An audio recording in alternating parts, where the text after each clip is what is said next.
Assalomu alaykum. Hurmatli gruppadoshlar, obunachilarim.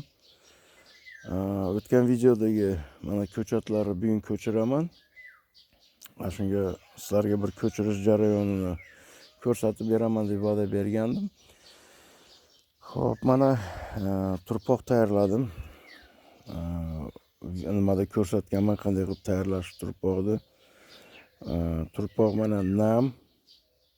Bunday qilsangiz anaqa bo'ladi, buni mana qilsangiz uqalanib ketadi. Mana qattiq ezganingizda suv chiqmayapti, lekin namligi juda yaxshi. Mana shunaqa jarayonga olib kelinadi. Endi hozir buni men eksperimentga nima qildim? Hali rastvor tayyorlardim. 13-40-13 fitosporin hamda karnivinni 1 gramdan qo'shib shunda namlardim. Endi hozir bu safar men bir eksperimentga izobiyonni o'zini proba qildim. Xudo xolasa, qani ko'ramiz qanaqa natija bo'ladi. Izobiyonni suvladim buni. Qani ko'ramiz qanaqa natija bo'ladi. Hozir endi men tuyalarni tayyorlab, bu yog'ini yana ko'rsatib beraman. Endi birinchi o'chirtda tuyani tayyorlab olamiz. Mana bu bitta instrument qilib qo'yganman men o'zim. Xo'p, mana shu joydan hozir bitta qo'l bilan neudobno bo'lyapti. To'rtta joydan mana bu yerdan teshib olamiz tuyani. Hozir men tayyorlab, keyin ko'rsataman. Tayyor qilib teshib oldim. To'rtta teshik bo'ldi. Mana. Taylari ham tiniq bo'ldi. Mana bu hali nijniy poliv bo'lganda manaqa joylardan suv kirib, suv ichib olish uchun. Endi mana shunaqa tuyalarga ekamiz. Xo'p, mana haligi kecha ko'rsatgan nimalarim. Xo'p, turpoqni men doim mana qilib uchli qilib solaman. Hozir ko'rsatay. Mana. Hozir bunda ko'rinadimi, ko'rinmaydimi? Uchli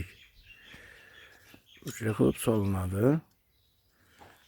Keyin buni chiqarib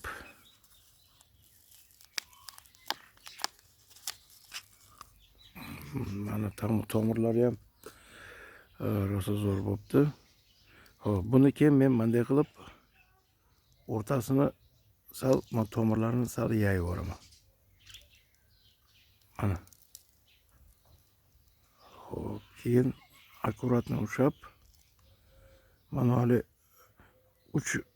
mana yerda chuqur qildim-da ozgina.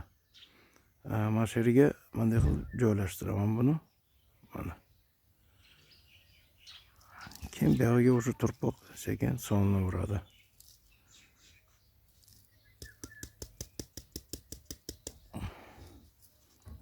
O chekkalari sal nomiga eziladi. Ko'p nima qilinmaydi.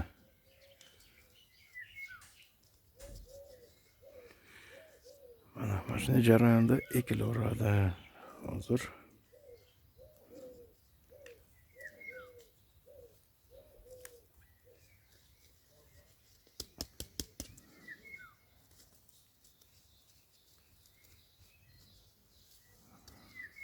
Hop. Mana tochka rostasi ochiq qolish kerak. Men sal chuqurroq hozir nima qilib qo'yibman, hech narsa emas bu.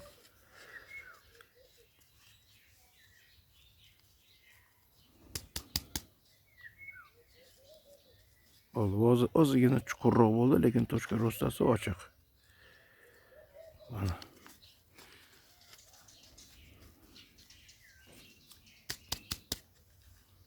Mana bo'ldi mana. Bu nima degan? Sudarnya Zoya degan sortim ekan. Mana. Mana shunaqa jarayonda keyingisi ham ekiladi. Hozir men tuyek tayyorlab, hozir yana qaytaman. Xo'p, mana davom ettiramiz. Marsel degan sorti.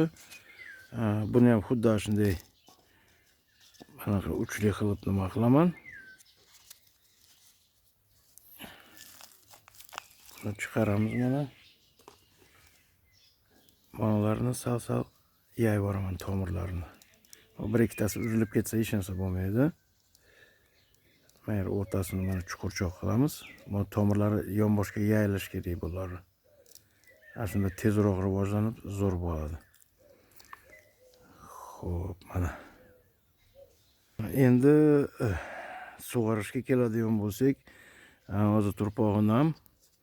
Buni bir 2 kundan keyin, bizning sharoitda 2 kundan keyin, endi hammada sharoit har xil.